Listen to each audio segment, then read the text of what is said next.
So what is going on, everybody? Fernando Silva here with another video, and Apple just released iPadOS 15.4 Beta 4 to all developers to try out, see if there's anything new, any new features, any new bug fixes, any performance enhancements.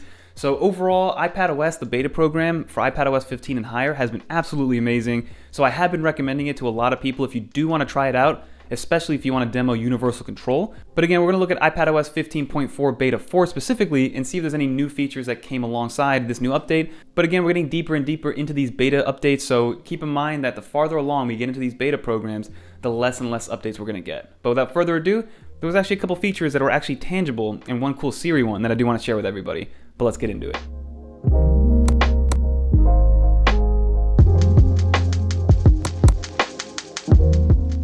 So let's get right into this video, everybody. Let's go into the settings, let's look at the actual build number, make sure that we are on the latest software update, which is iPadOS 15.4 Beta 4. Apple did release this on a Tuesday, so they're still on that weekly schedule, which we do love to see. So we're on 15.4, that's 19E5235A.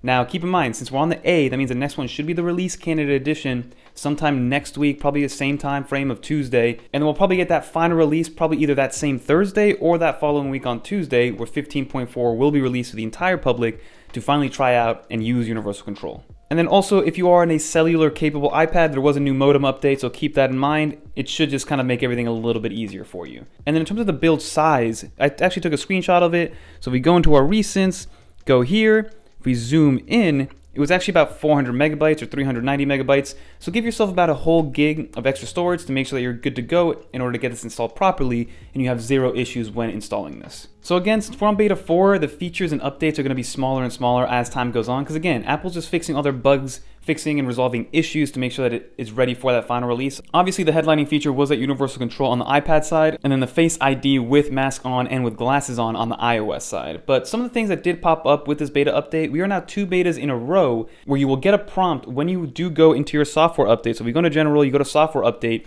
it will allow you to update your iOS and your iPadOS device via cellular data. Normally, it would only allow you to do that via 5G on the 5G capable devices, but there might be a bug right now, but you are able to update via cellular data if you are on an iPhone or on an iPad on the go. So one of the few new things that we did notice was actually in our settings, if we go into Siri, so if we go into Siri and search, if you go into Siri voice, we actually have a new American voice. So if I click it right here, hi, I'm Siri. Choose the voice you'd like me to use.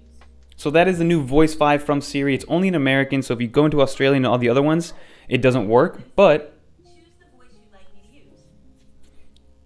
so again, only in the American section we got a 5th voice. It's just a different voice, a little bit of variety in there if you guys do want to spice it up. I normally just keep it on voice 4. I don't really know why I choose that, but that's what's been my default choice for a very long time. So that is what's new with iPadOS 15.4 Beta 4. Another big one was actually with AirTags. So if you guys have seen in the news, AirTags have been kind of getting a bad rap because they've been being used to track people, to track cars, to track other things that aren't actually yours, right? So what Apple actually did was they included a new prompt when using any new, and that prompt basically just lets people know that when they do get a new AirTag and they do go to install it, it's letting you know like, hey, you're only supposed to use AirTags for your personal devices. It's not to track anybody that's moving. It's not to track any person. It's to track your own personal devices, and then you have to agree to it.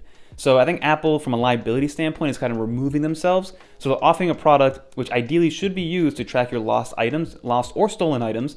But again, people have been using it to track other people or other things that aren't theirs.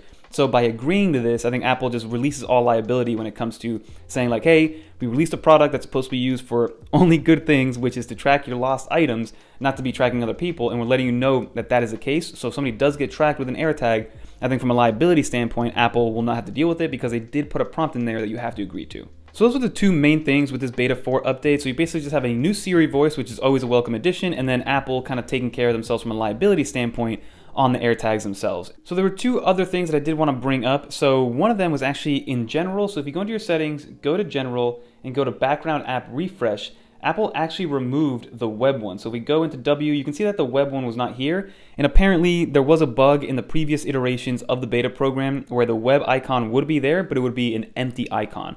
So it'd be like one of those generic ones that Apple just kind of makes up. And that was actually causing issues. So Apple, I guess, just removed it from the background app refresh for now. Maybe they'll kind of reintroduce it once that bug is fixed. But just so you know, the web toggle has been completely removed from the settings. And then the last thing that was noticed was you can actually no longer turn off the Find My Safety alert in the notification section. So you used to go into your notifications, and then underneath the Find My, there should have been a second option called Find My Alerts or Safety Alerts, and that has been completely removed because Apple does not want you to be able to toggle that off at all. So they want to be able to let you know, like, hey, if there is a situation where there's a safety issue with Find My, you're going to get alerted regardless, right? So taking that feature out of there completely and letting Apple by default alert you if something from a safety standpoint is kind of messed up with Find My. But those were really the only new features that we're able to get noticed. Again, we're on a beta 4. We're going to get the RC edition next. So this is going to be a lot of resolved issues, a lot of bug fixes, a lot of performance improvements. And to go into the performance, overall, it's been great. Like, I'm going to keep saying that this 15.4 beta program has been absolutely wonderful. I mean, since 15.0, honestly, it's been working very, very well. I've had zero issues. It moves well. You know, multitasking works great. So it's still, you know, pick another one, like a little Target app or something. Multitasking works. Everything works as advertised. And then from a battery life perspective,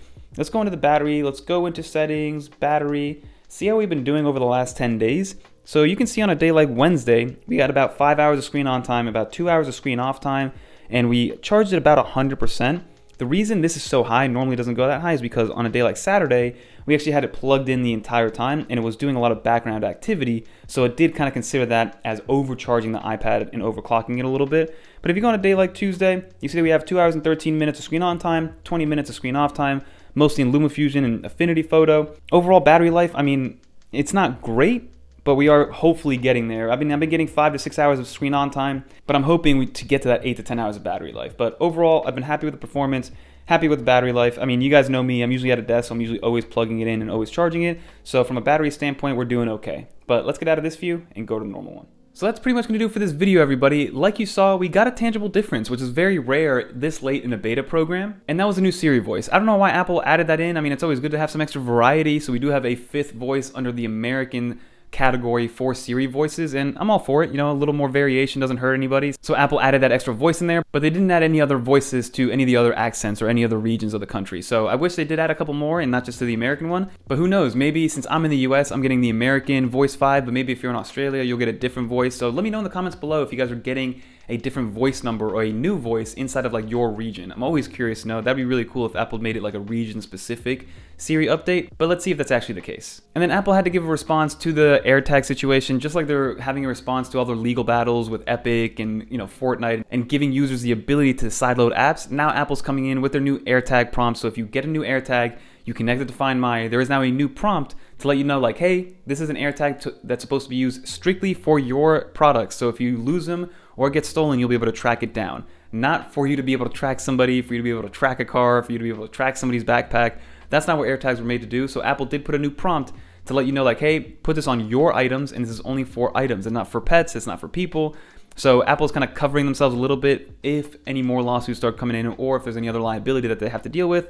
So Apple just, you know, covering themselves a little bit here. But overall, the update is great. Performance has been awesome. I've been very happy with iPadOS 15.4 overall. So if you guys do want to try it out, especially on the iPad, if you want to try out Universal Control, make sure you're on the latest beta with macOS and iPadOS, and then you'll be able to try out that Universal Control, which hopefully in the next 2 weeks should be coming out to everybody in the public. But that's going to do it for this video. Leave a comment down below if you learned something new, or if you're in the beta program, or if you think Apple's going to do a spring event in March, because I do think they're going to have one, and that's when that 15.4 update is going to roll out to everybody, but Apple is yet to announce it. So comment down below if you do think there's going to be a March event and what to expect in that March event, because we're going to be making a video on that good stuff too. But that's going to do it. Don't forget to like, comment, subscribe. If you made it to the end, leave a little dolphin in the comments down below. And until next time, everybody, I recommend trying it out. iPadOS 15.4 Beta 4 has been pretty stable, but I'm out of here.